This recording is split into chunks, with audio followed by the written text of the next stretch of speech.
Welcome. This is To Our Core with Katie Murray, and this is a place where we peel back our layers to uncover who we really are at our centre, at our core.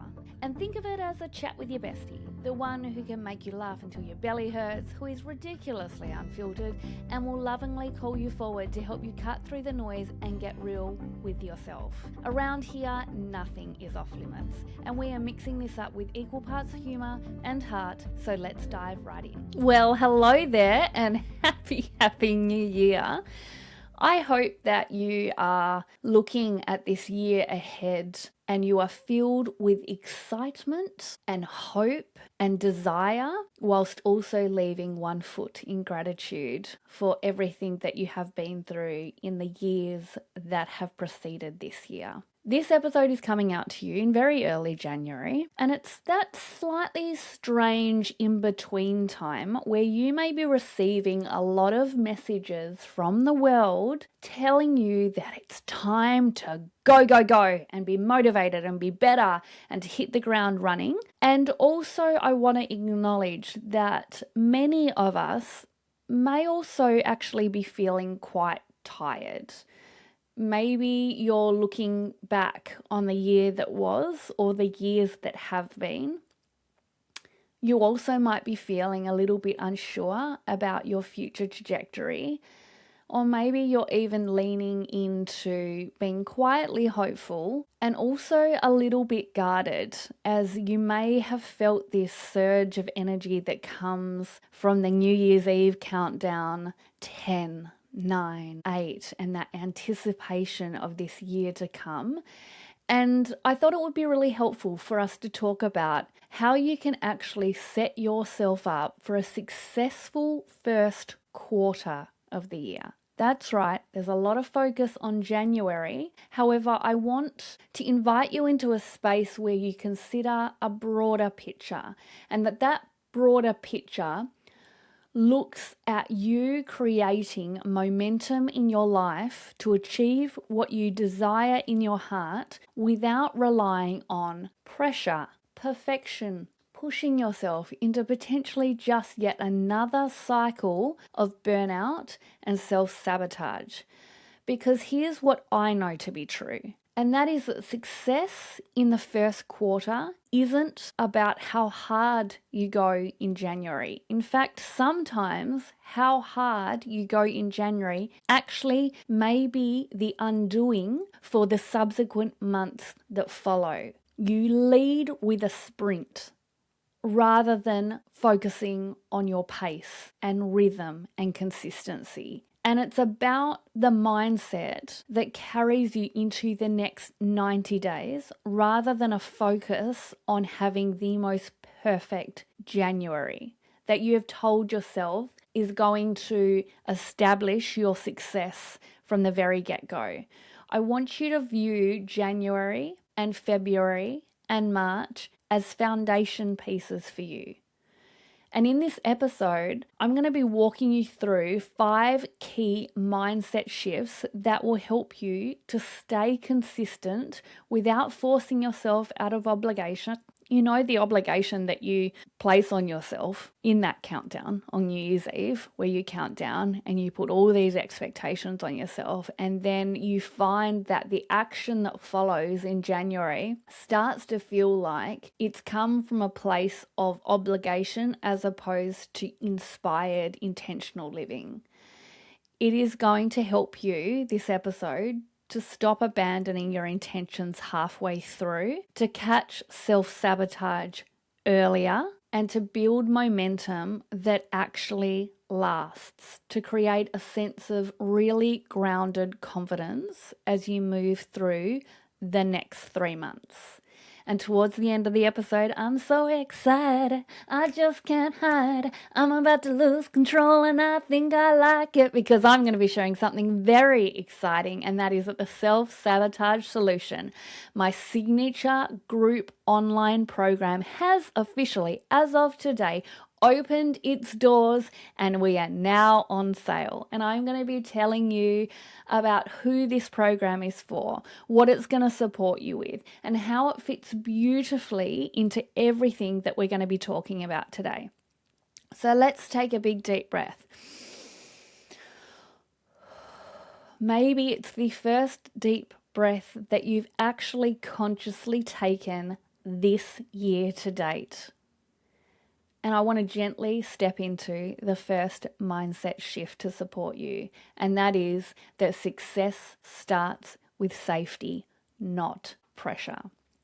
Because one of the biggest mistakes that we often make at the start of a new year is believing that pressure equals progress. We tell ourselves all sorts of stories. If I don't push myself, I will fall behind. Maybe you're even already feeling like that. You're 5 days into January and you're like, oh my goodness, I haven't done the things that I said I would do. I am not a changed person like I thought was going to magically happen that the moment the clock ticked over midnight on New Year's Eve. And if I don't get strict now, I'll lose motivation. Or if I don't start strong, the year is already ruined. And your nervous system, newsflash, spoiler alert, doesn't actually respond very well to pressure, especially if you're already coming off what has felt like a really big year.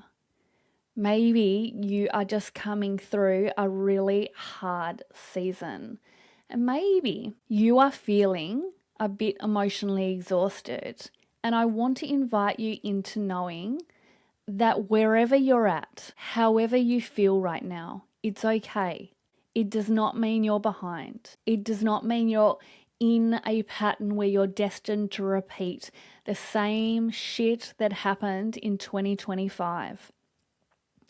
Here's my truth, and that is that a dysregulated nervous system will sabotage even your best intentions. This is not about you having misaligned intentions for yourself. It is that your nervous system, when it doesn't feel safe, your brain defaults to procrastination, overthinking, avoidance, perfectionism, and overdoing or overperforming or overfunctioning, which often is followed by complete shutdown because it is not sustainable. So instead of asking, how can I do more this quarter, these first 3 months of 2026, I want to invite you into asking a better question. And that is, what would help me feel supported, steady, and resourced as I move forward? Because safety might look like fewer goals, not more. I know, unpopular opinion in January, where we're pressured or told or influenced to believe that goals are everything and that if we don't have lots of them, then we are not going to be succeeding. Maybe safety might look like for you this first quarter of the year is that there is more margin in your schedule, that there is more space, that there is more pausing. Maybe safety looks like for you starting slower than you think you should, with should in inverted commas, because the word should just implies a guilt trip, that you're not performing well enough, that you're not living up to the standards that you have either imposed on yourself or you believe that others expect of you. Maybe safety actually looks like letting January be a settling month, not a sprint. Because what we all know with sprints is that they're not long distance. It's a short, refined space and period of time or distance. So success in quarter one is built on regulation, not force or obligation. Mindset shift number 2 is that consistency beats intensity. So similar to the analogy of the sprint, your durability, your sustainability is not necessarily dependent on the intensity that you go at things. It's about how consistently you show up in them. Because another mindset trap that we fall into in January is this all or nothing thinking. We go hard. I am not alone, I'm sure, in someone that on the 31st of December has listed a big checklist of things that I want for myself, and there is no room for adjustment or negotiation or flex. We go hard with the big plans, the big promises to ourselves and to others, and most of all, big expectations of ourselves. And you know what that doesn't plan for in the idyllic fireworks going off on New Year's Eve is that life happens. We might miss a day or even a week, and suddenly we hear this inner voice say to ourselves, well, you've stuffed it now. What's the point? You didn't do it perfectly. And the thing is that I want to remind you is that intensity is really fragile. Okay? We are not meant to be intense all of the time. We can have bursts and surges. However, intensity kept on full noise all the time will lead to burnout. However, consistency, that is far more resilient. And consistency can sound like, you know what? I can come back to this even when I drop the ball or I don't do it in the way that I initially envisaged for myself. It can look like progress still counting even when it's messy. And the belief that I don't need perfect conditions to show up, because that's when we put our goals and our aspirations and our dreams in the bin, because it hasn't lived up to the perfect conditions or the perfect picture that we had created in our mind that would enable us to show up. We can make a decision to show up despite the conditions. However, showing up might look different each day. You might have heard the saying that if you only have 30% to give on any particular day and you give that 30%, then guess what? That is your 100%. So understanding that there can be flex and range to how you show up. And I want to offer you a powerful reframe to that. And that is that the goal isn't about never falling off. The goal is to shorten the gap between falling off and getting back on track. So for those in the back of the room that need to hear that twice, I want to encourage you to not lean into this standard of perfectionism that says that you have to stick to everything perfectly every single day, every single minute, and every single hour. The goal isn't to never fall off. The goal is to shorten the gap between falling off and getting back on track. So for quarter one, when you're looking at success, I want you to ask yourself this: what is the smallest version of this habit that still counts? What is the micro action that is going to push the needle a little bit towards where I want to go, rather than only attributing your level of satisfaction or your level of success to the big actions? So asking yourself, what would I keep doing even on a hard week? What would I keep doing even when things go pear-shaped for me? And what feels sustainable on my worst day, not my best? Because what you're doing there is you're creating a floor for you, a standard, something to hold yourself to account, to be accountable for, which is super important. However, you're not measuring it only on the days where the skies are blue and the sun is shining and everything is working in your favor. What feels sustainable on my worst day, not just my best? Because momentum is built through returning. That's consistency, not through being flawless. Mindset shift number 3 is catching self-sabotage early.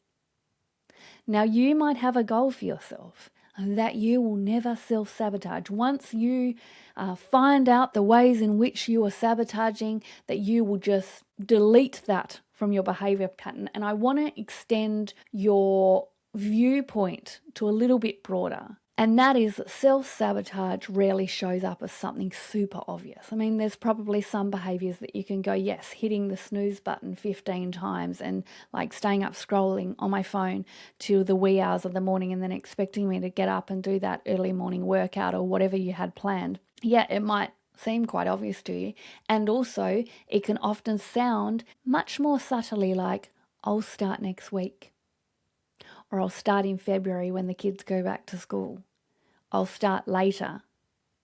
Or it might look like, I just need to think through this a bit more. I need to prep, I need to plan, I need to work out every possible challenge, obstacle, hurdle that might get in my way so I can prepare myself. Delay, delay, delay. We might find ourselves saying, now's just not the right time. Once things calm down, then I'll be able to take action towards what I want to achieve, what I want to build, what I want to create in my own life. And the tricky thing is, that self-sabotage doesn't mean that you don't care. When I see my clients self-sabotaging themselves, it is not because they don't care about the goal or their aspirations or their desire for the change they want to create in their own lives. It actually usually means that they care really deeply. They care really deeply about what they want to call into their life, and their nervous system is trying to protect them from disappointment, failure, or overwhelm.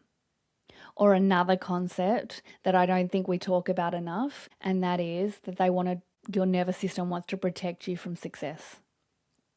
Because what it does know is the cycle and the patterns that you've created to this point that have potentially kept you back from creating what you want in your life. And you know what? With that cycle and that consistency of not doing what you say you're going to do, of delaying, of putting things off to when things are calmer, your nervous system can handle that quite well because it knows it.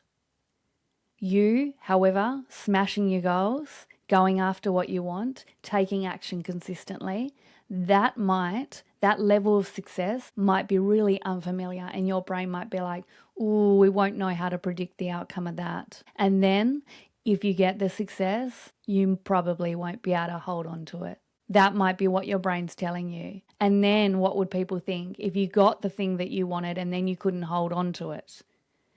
So fear of success and fear of holding on to success can be as equally disruptive for your nervous system, and so it tries to protect you from it. So the key to quarter one around success is awareness, not self-criticism, not self-loathing. And I want you to start noticing, when do I tend to pull back? What happens right before I procrastinate, or I overfunction, or I overperform, or I overcommit? And what story do I tell myself in those moments about myself and about others? And instead of fighting sabotage, I invite you to try asking a different question. And that is, what am I afraid would happen if I actually followed through with this? And there, in the answer of that question, will reveal what your nervous system, what your brain is trying to protect you from. When you meet these patterns with curiosity instead of judgment, guess what? They lose their grip. Mindset shift number 4 is focus shapes your experience. So what you focus on in the first quarter of this year, January, February, March, will amplify. If you focus on everything you haven't done, how behind you feel, where you think you should be by now, your nervous system is constantly remaining in a state of threat. However, if you focus instead on what is working, what are you doing, where are you growing, even when that growth is super subtle, by focusing on that, you are going to build confidence, capacity, and evidence around your capabilities. So, this first week of January, I want you to try this simple weekly practice that you can embed throughout the year. And that is that at the end of each week, ask yourself, what moved me forward? What did I learn? And what supported me? Those 3 questions. What moved me forward? What did I learn? And what supported me? Because success isn't about outcomes. In fact, for anyone who's ever had a goal, you may have experienced this, where you may have been striving for something, working towards something, building momentum towards something, and then you reach the goal, and the joy and the excitement and the celebration is great and also fleeting. And then you forecast and look around and find a new goal. And I want to invite you into considering that success is not about the outcome, it's about the growth and the journey toward it. It's about the internal environment that you're creating as you move toward it. Mindset shift number 5 is that you don't need a new you. I know, very contrary to public opinion, particularly at this time of year. New year, new me. I'm inviting you in to see it from a different perspective, and that's that you don't need a new you. You need a more supported you. And this might be the most important one that I talk about, because I do not believe that anyone I work with or anyone in my life or any human being that I interact with needs fixing this year. You do not need to become someone else. You don't need to feel like you finally got it right. I want to invite you into a space where your goal is to feel more like you, not a new you, to truly come back to who you are at your core, to what's important to you, and to what change you want to bring in, not to change you, but to expand you and to allow yourself to evolve into being more you. And what you need is support that works with you, not against you. So many people abandon their goals not because they lack discipline. And we hear this a lot, motivation is fleeting, discipline, is something that's going to become the foundation or the framework for how you operate. However, what I see in people is that they're not lacking discipline. In fact, they're very disciplined to keeping the same patterns that are leading to the same outcomes in their everyday. Instead, I want to encourage you to try and grow whilst addressing the patterns that keep pulling you back. This quarter, January, February, March, I invite you to consider a goal around more self-trust and actually getting really clear on what that means to you, what it would look like as evidence for you, how it would show up in your behavior, the decisions you would make if you had self-trust. I want you to think about what life would look like with less self-betrayal, where you don't abandon yourself in the process in order to meet other people's expectations whilst ignoring your own. I want you to consider that the goal could be better internal communication. Those stories that you tell yourself, are they the most supportive ones? Are they the ones that you would speak to if you were talking to a friend? And I also want you to consider whether there could be a goal around gentler accountability that doesn't come from a place of self-loathing or self-critique, that you can hold yourself accountable with grace and compassion. I do not believe that you need more willpower. I do believe that a lot of people need tools, awareness, and support that meet them exactly where they are. And this is the perfect moment to share something that I have been so excited to talk about. I've mentioned it in previous podcast episodes, and it's been around the waitlist. And that is that today, officially, if I had the tech skills to like the crowd going wild, I would right now, because the Self-Sabotage Solution signature group online program has officially opened its doors today, and it is now on sale. And this program exists because I've seen over and over again that most people don't need another strategy or another plan. They need support. They need support to understand their self-sabotage patterns. They need support around working with their nervous system instead of fighting it. They need support around building consistency without burnout. So when the January high of a new year dissipates, that they are still creating momentum in their life. They need support around stopping the cycle of starting strong and then disappearing into the abyss. They need support around learning how to come back to themselves with compassion and clarity. And the Self-Sabotage Solution is a guided experience designed to help you recognize your patterns early, interrupt them gently yet effectively to create momentum that actually lasts in your everyday life in how you show up for yourself well beyond January and even February and March, that this is a year-long, lifelong way of being. I created it so that you can feel more like yourself as you move forward, not just a more exhausted, under the pump, operating from a place of pressure version of you.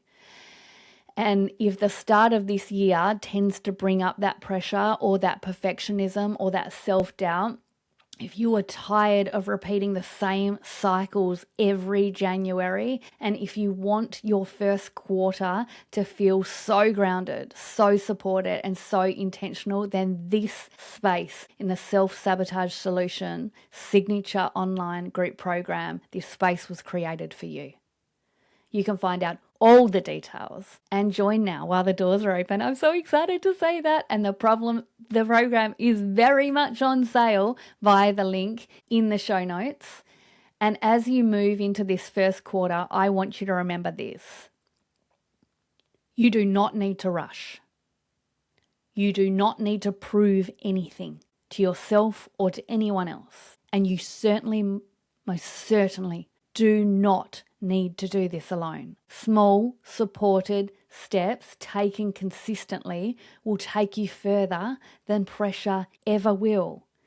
And I want to thank you. I want to thank you for your words of encouragement. I love it when people slide into my DMs on Instagram. I love it when people give me feedback about this podcast and how it's helped them. I want to thank you for being here, for listening, and for allowing yourself the greatest opportunity to start this year in a way that actually honors you. So until next time, I am so excited to kick off 2026 in the best possible way, walking right alongside you, and I can't wait to chat to you in the next episode. Thanks for spending time with me today on To Our Core. If something landed in your heart or gave you a much needed giggle, consider sharing it with a friend who also may need this as a timely reminder. And go on. You know you want to. Give me a 5-star review so that this podcast can land in the ears of many, many more people. Because remember that life is too short to stay on the surface. Keep living, loving, and laughing all the way to your core. Go make life great. And if you want support around this, go to the show notes to find out more. Until next time, I'll meet you back here with more truth, laughter, and a whole lot of heart.